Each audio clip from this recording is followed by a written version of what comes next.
নমস্কার বন্ধুরা। যা টিপ টিপ করে বৃষ্টি পড়ছে, বৃষ্টির মধ্যে বাড়িতে রান্নাবান্না ছাড়া আর কী বা করবো বলুন। তো আজকে মনে হলো একটু দই কাতলা বানাই। একদম বিয়েবাড়ির স্টাইলে দই কাতলা বানিয়ে ফেললাম। চলুন আপনাদের সঙ্গে শেয়ার করে নিই।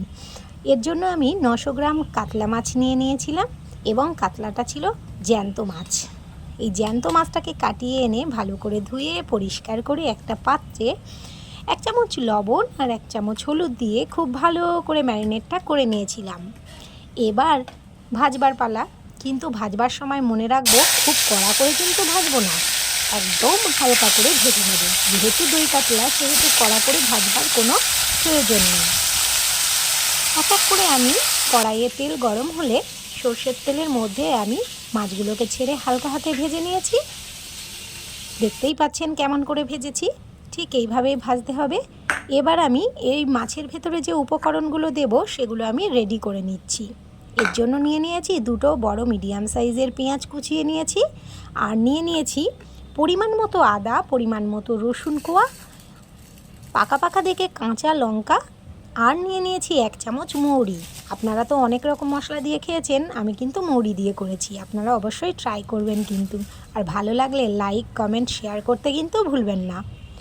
এর মধ্যে নিয়ে নিয়েছি 2 চামচ পোস্ত, আর নিয়ে নিয়েছি কয়েকটা টুকরো কাজু বাদাম। এদিকে আমি একটা বাটিতে বড় চামচের 3 চামচ দইটাকে ফেটিয়ে নিয়েছি, সাদা দই। এইবার আমি মশলাগুলোকে ব্লেন্ড করব বলে মিক্সারের বাটির মধ্যে নিয়ে নিলাম। এর মধ্যে দিয়ে দিচ্ছি 1 চামচ লবণ। সুন্দরভাবে আমি এটাকে পেস্ট তৈরি করে নিয়েছি। কড়াইয়ে তেল গরম করে আমি পেস্টটাকে দিয়ে একটু ভালো করে কষিয়ে নিয়েছি। যখন তেল ছেড়ে দিয়েছে তখন আমি এই ফেটানো টক দইটা দিয়ে দিয়েছি। মনে রাখতে হবে আমাদেরকে টক দইটা দেওয়ার সময় গ্যাসটা কিন্তু একদম লো ফ্লেমে দিতে হবে, কারণ দইটা কিন্তু ফেটে যাওয়ার ভয় থাকে। আর লো ফ্লেমে দিলে দইটা ফাটবার ভয়টা থাকবে না। দিয়ে দিয়েছি স্বাদ অনুযায়ী লবণ। অবশ্যই স্বাদ অনুযায়ী আপনারা আপনাদের মতো লবণটা দেবেন। এবার আমি এক এক করে দিয়ে দিচ্ছি ভাজা মাছগুলো। সুন্দরভাবে আমি একটু এটাকে ফুটতে দেব।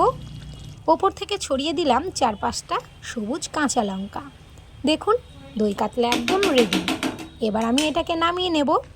সুন্দর একটা পাত্রে আমি নামিয়ে নিচ্ছি। আপনারা দেখুন গ্রেভিটা এত সুন্দর হয়েছে, দুর্দান্ত টেস্ট হয়েছে। অবশ্যই করে কিন্তু আপনারা ট্রাই করে দেখবেন কিন্তু। আর কেমন লাগলো আমাকে কিন্তু অবশ্যই জানাতে ভুলবেন না। কোথা থেকে আপনারা ভিডিওটি দেখছেন অবশ্যই আমাকে জানাবেন। আর ওপর থেকে পেঁয়াজ বেরেস্তাটা ছড়িয়ে দিয়েছি।